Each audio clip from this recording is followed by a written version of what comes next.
अब देखते हैं हम लोग how do food and oxygen reach body cells. अब फूड और ऑक्सीजन जो है वो बॉडी के सेल्स के पास कैसे पहुंचता है। अब ये भी एक बहुत इंपॉर्टेंट सवाल है, चलिए देखते हैं। We have studied that blood carries food and oxygen around the body। हमने पढ़ा कि ब्लड जो है वो ट्रांसपोर्टिंग करता है किसका, फूड और ऑक्सीजन का पूरे बॉडी में।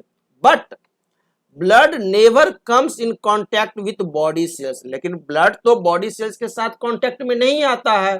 तो so how do food and oxygen get from the blood to the body cells where they are needed. तो फूड और ऑक्सीजन कैसे बॉडी सेल्स जहां पर आवश्यकता पड़ता है तो वो ग्रहण करता है, चलिए देखते हैं। This happens when with the help of plasma which leaks from the blood capillaries around the body cells। और इस सवाल का जवाब है प्लाज्मा, जो कि लीक्स होता है ब्लड कैपिलरीज से। और यह प्लाज्मा जब लीक्स करता है तो ये हमारा आप देखिए बॉडी सेल्स है ना, ये बॉडी सेल्स है। और इस बॉडी सेल्स के बीच में क्या होगा, इस कैपिलरी जो है यह जो आर्टरीज आगे जाके कैपिलरी के साथ अटैच होता है, तो यहां कैपिलरी से क्या होते हैं, लीक कर जाते हैं आपको बॉडी सेल्स के बीच में, है ना, और जिसे हम लोग कहते हैं प्लाज्मा, है ना। This plasma which leaks out from the blood capillaries is called tissue fluid. और जब यह कैपिलरी से प्लाज्मा जब लीक करके बॉडी सेल्स के बीच में प्रवेश करता है तो उसे हम लोग कहते हैं टिश्यू फ्लूइड। और यह टिश्यू फ्लूइड जो है सेल्स के चारों तरफ फैला रहता है। And the liquid from the blood which is forced out through the capillary walls and moves between all the body cells, providing them with food and oxygen and removing carbon dioxide is called tissue fluid। अब क्या हुआ कि artery से तो blood चला, अब इस blood में क्या है, इस ब्लड में आपको बहुत सारे ऑक्सीजन हैं और डाइजेस्टेड फूड मटेरियल्स हैं, हार्मोन्स हैं। अब वह ब्लड हमारे को पहुंच जाता है कैपिलरी में। अब जैसे ही कैपिलरी में पहुंचा तो कैपिलरी से वह ब्लड रिस रिस करके आपको बॉडी सेल्स के बीच में पहुंच जाता है। और वहां पर जो पहुंचा तो यह हमारा जब पहुंचा तो ये प्लाज्मा कन्वर्ट हो गया, इसको कहते हैं टिश्यू फ्लूइड। और इस टिश्यू फ्लूइड के पास वो सारे तत्व रहते हैं, आपको ऑक्सीजन रहते हैं, आपको डाइजेस्टेड फूड रहते हैं, हार्मोन्स रहते हैं। अब यहां से इस टिश्यू फ्लूइड से डायरेक्ट सेल्स में ऑक्सीजन डाइजेस्टेड फूड प्रवेश करने लगते हैं। अब जैसे ही उस सेल्स में ऑक्सीजन जाता है तो वो रेस्पिरेशन होता है और फिर वहां से कार्बन डाइऑक्साइड निकलता है और वो चला जाता है टिश्यू फ्लूइड में।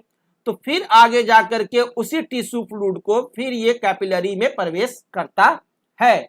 तो वो कार्बन डाइऑक्साइड जो निकला वो कहाँ चला गया, फिर आपको टिश्यू फ्लूइड में चला गया और फिर वह ब्लड फ्लो के माध्यम से आपको वेन में चला जाता है और फिर वहां से वो हार्ट में चला जाता है। तो इस प्रकार से बॉडी सेल्स को जो भी चीज की जरूरत होती है वो पहुंच जाती है। Actually the walls of blood capillaries are very thin. और हम यह भी जानते हैं कि ब्लड कैपिलरीज का जो वॉल होता है वो बहुत पतला होता है, एक सेल का ही होता है। So when blood flows through the capillaries a liquid called tissue fluid leaks from the blood capillaries and goes into tiny spaces between the various body cells in the tissues and the tissue fluid carries food and oxygen from the blood to the cells।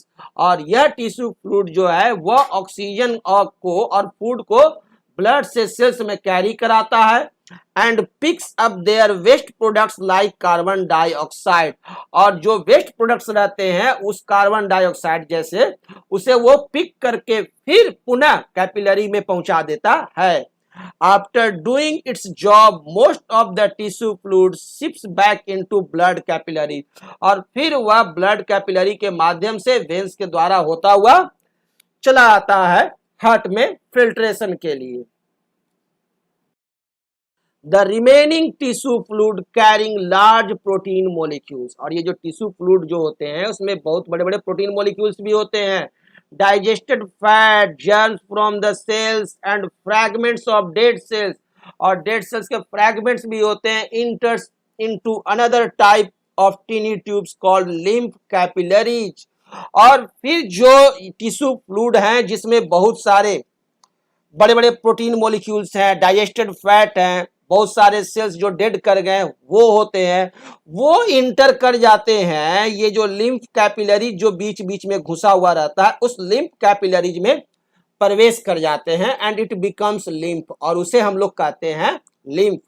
तो यह जो tissue fluid जो है इससे जितने भी आवश्यक पोषक तत्व थे वो सेल तो एब्जॉर्ब कर लिया और जो चीज उत्सर्जन हुआ, जो एक्सक्रेशन हुआ जो कि अनावश्यक है तो वो सब के साथ जो रहा वो प्रवेश कर जाता है इस लिम्फ में, लिम्फ कैपिलरीज के माध्यम से जो कि यहाँ मौजूद रहता है कैपिलरीज के बीच में. और this lymph along with its contents is return to the blood. और यह लिम्फ भी फिर ब्लड को रिटर्न किया जाता है by another type of transport system, दूसरे टाइप ऑफ ट्रांसपोर्ट सिस्टम के द्वारा in the human body called lymphatic system, जिसे कि कहते हैं हम लोग क्या, लिम्फेटिक सिस्टम ह्यूमन बॉडी में. तो यानी कि एक दूसरा ब्लड सिस्टम भी है. अभी तो हम लोग ब्लड सिस्टम देखे थे है ना, ब्लड सर्कुलेटरी सिस्टम. अब दूसरा ये सिस्टम है लिम्फेटिक सिस्टम जिसका मदद से टिश्यू फ्लूइड में मौजूद जितने भी अनावश्यक तत्व जो थे वो फिर ब्लड में लौटते हैं. तो उसके लिए एक तरीका है क्या, लिम्फेटिक सिस्टम, जिसके माध्यम से उसे लौटना है और फिर ब्लड में आना है. जैसे कि इंडिया ने सर्जिकल स्ट्राइक किया था ना पाकिस्तान पर, है ना, तो पाकिस्तान पर जब सर्जिकल स्ट्राइक किया तो आराम से घुसा और गोलियों से जाकर के छलनी कर दिया आतंकवादियों को. उसके बाद जब उन्हें लौटना हुआ तो लौटना और कठिन था, तो उसके लिए उन्होंने दूसरा सिस्टम अपनाया लौटने के लिए. तो वो जो लौटने का जो दूसरा सिस्टम अपनाया वो सिस्टम था लिम्फेटिक सिस्टम. क्लियर, वो लिम्फेटिक सिस्टम था. और जब वहां से फिर लौटा तो फिर लौट करके फिर आया और अपनी आर्मी में फिर प्रवेश कर गया. उसी तरह से जब लिम्फेटिक सिस्टम के माध्यम से जब वह ब्लड जो कि अभी लिम्फ का रूप लिए हुए है वहां से लौटता है और लौट करके फिर अपने ब्लड में प्रवेश कर जाता है, अपनी कंपनी में चला आता है.